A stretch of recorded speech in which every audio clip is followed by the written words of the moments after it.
nandito tayo sa Palawan dahil may nahuli isang kakaibang hayop. Tinatawag nilang barangkas ito, no? Nahuli dun sa Baklad. So tignan natin.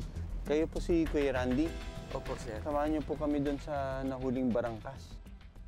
Isa si Randy sa mga mangingisda na madalas makaengkwentro ng mga barangkas sa kanyang Baklad. Eh, inaano niyo yung mga ganyan. Wala kang makakain dyan, di ba? Walang laman yan masyado.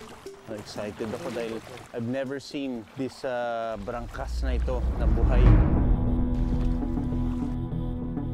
Makalipas ang 20 minutong paglalakad. So ito, no, naabot na natin yung pasukan ng Baklad. 3 partition pala ito. Okay, so we're in the second chamber. Ayun siya po, sir. Oh, ayun. Wow! Ayun, oh. Nung nahawakan ni Kuya Randy yung barangkas para ipakita sa amin, linabas niya sa Baklad, talagang amazed ako dahil it looks like a helmet with spikes. Ganon yung description niya. Galing, oh, parang helmet. Tignan niyo yan. Oops.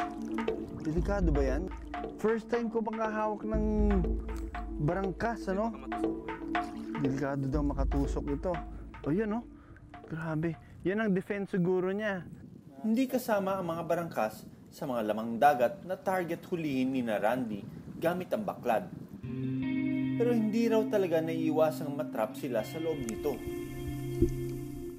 Pag high tide po kasi, sumasama rin sila sa agos ng pasok tubig. po. Tapos pag low tide po, doon na sila natatrap sa Baklad. Ang mga horseshoe crab na mas kilala ng mga tao rito na barangkas. Naitala na ang lahi mahigit 200 milyong taon ang nakararaan. Kaya naman, ang itsura nila, malaki ang pagkakaiba sa mga karaniwang alimangong kilala natin. Kung isipin nyo kung gaano katigas ang baon nito, para talaga siyang helmet. And look at that, oh. Meron siyang pansipit din sa harap. So all in all, it's around 12, ano? Meron siyang mga segment dito. Bukod sa mga sipit at matigas na katawan ng barangkas, umagaw ng atensyon ko ang kanilang buntot. Kalas din pala yung buntot niya. Pag tumama yun sa inyo yung buntot na yan, meron siyang mga parang lagari. Oh. So delikado. Tas matulis din ito. Para siyang kasing tigas ng kahoy.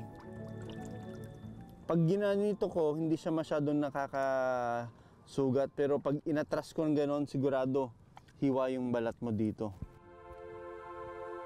Habang patuloy kong ine-examine ang barangkas, hindi na uubos ang nadidiskubre ko tungkol sa kanya. You see that, huh? And these are the gills. Amazing. It's something different, you know. Nakahanap na rin tayo ng horseshoe crab and buhay siya. I'm sure napaka-konti pa ng pag-aaral dito.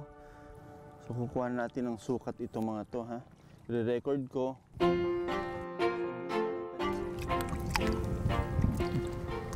41.5. Pero kahit halos araw-araw daw na may natatrap na barangkas, hindi naman daw ito nagiging problema sa kanila. Minsan po sa isang araw, minsan tag-apat po yan sila dito. Bali, partner sila. Anong silbi ng barangkas sa inyo? Wala naman po, sir. Pero ang nilalang na akala ng mga residente ay walang pakinabang, malaki raw ang papel sa ilalim ng dagat. They help us to clean the sediments, diba? By turning it upside down, by filtering stuff out.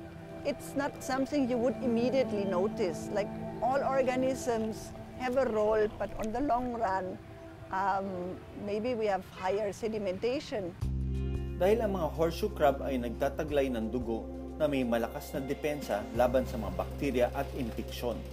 Ginagamit ng mga pharmaceutical companies sa Amerika ang kanilang dugo para masiguradong walang bakterya na kakapit sa kanilang mga produktong medikal tulad ng syringe, karayom, swero at maging mga gamot na tinuturok sa tao.